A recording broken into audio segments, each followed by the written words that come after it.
आंदोलन सुरू आहे, मात्र सरकारची अद्यापही चर्चेची सुद्धा तयारी नाही. काय सांगा? सरकार हे असंवेदनक्षम सरकार आहे, परंतु मी सरकारला आपल्या माध्यमातून एक इशारा देऊ इच्छितो. भारताच्या लगतचे जे देश आहेत, या देशामध्ये असेच विद्यार्थ्याचे युवकाचे मोठे जन आंदोलन उभं राहिले.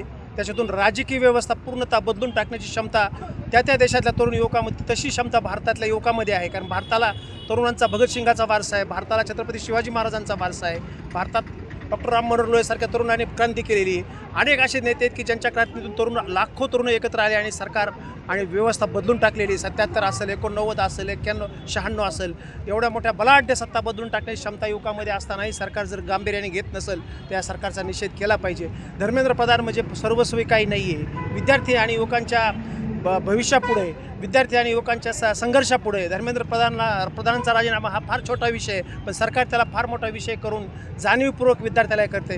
आणि सगळ्यात खेदाची गोष्ट अशी आहे की पोलीस यंत्रणा माणुसकी सोडून वागते. त्यांनाही मुलीबाळी आहेत, त्यांनाही मुलं आहेत. काही जे पोस्ट आल्यात त्या पोस्ट पाहिल्यानंतर घरात पालकाच्या जो रस्त्यावर येऊन आंदोलन करू शकत नाही त्याच्यासुद्धा हृदयाला पीळ पडणार आहे. म्हणून अशा ह्या घटनेचा पोलीस यंत्रणेने सुद्धा अतिरेक करू नये. कारण सरकार आज यांचं आहे, उद्या कुणाचं तरी येईल. परंतु हे जे व्हिडिओ शूट झाले आहेत इलेक्ट्रॉनिक मीडियाच्या माध्यमातून, याचा गांभीर्य आणि परिणाम समाज त्यांना उद्या करायला लावणार आहे. यामुळे ह्या आंदोलनाचा प्रश्न जो दाहकता आहे ही सोडवण्याच्या दृष्टीने सरकारने तात्काळ पावलं उचलावेत.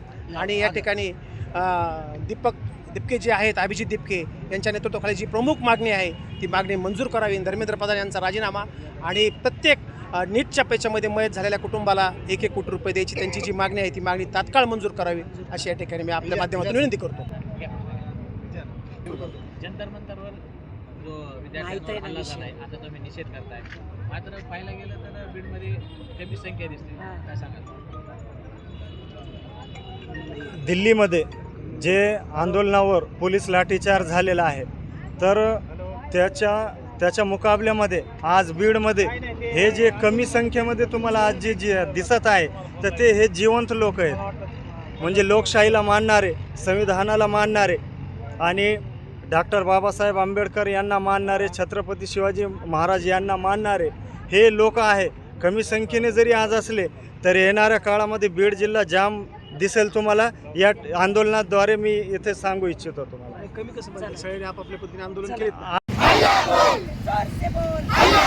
मोदी तेरी तानाशाही नहीं चलेगी, नहीं चलेगी. शाह तेरी तानाशाही नहीं चलेगी, नहीं चलेगी. मोदी तेरी तानाशाही नहीं चलेगी, नहीं चलेगी. भारतीय संविधानाचा विजय हो. डॉक्टर बाबासाहेब आंबेडकरांचा विजय हो. अरे मोदी हमसे डरता है, पुलिस का ये करता है. नीट पेपर फुटी प्रकरण अरे बोल मेरे भाई, बोल मेरे भाई, बोल मेरी बहना, बोल मेरी बहना. अरे जातिवाद पर, अरे धर्मवाद पर, अरे भ्रष्टवाद पर.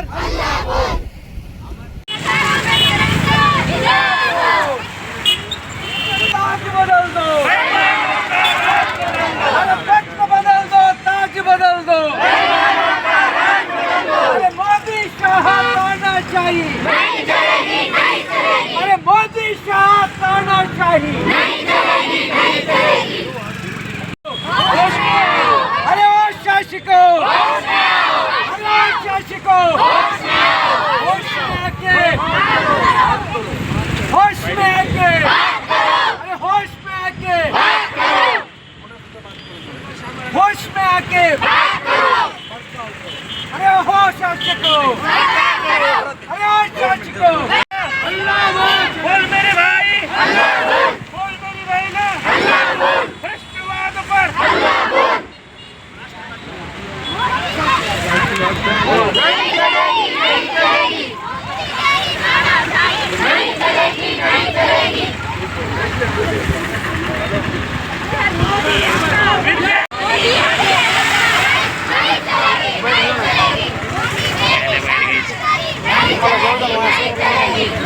मोदी शाह मला दोघे. आता 24 दिवसापासून आंदोलन सुरू आहे.